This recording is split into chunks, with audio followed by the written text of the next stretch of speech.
আমার দুই চোখে এমন ভদ্রলোক দেখছি। ভদ্রলোক একজন আলেমকে, হুজুর আপনারা মানুষগুলোকে কবরের আযাবের মিথ্যা ভয় দেখিয়ে আর কতদিন বোকা বানায় রাখবেন? এরম ডাকাত আমি দেখছি, এমন জানোয়ার আমি নিজে দেখছি। ওরা ভদ্রলোক।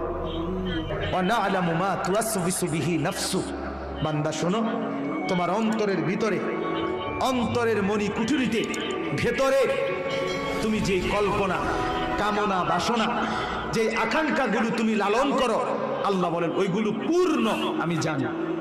অতএব তোমার অন্তরের গহীন কুঠুরির গোপন বিষয়গুলো আমি জানি, আমার থেকে আড়াল করতে পারবা না। অতএব তোমার উচিত আমাকেই ভয় করা। দুনিয়াবাসী না জানে না আপনার আমার ভিতরের কল্পনা, ঠিক কিনা বলেন না? আপনি রাস্তার নারীকে দেখে কি কি ভাবছেন?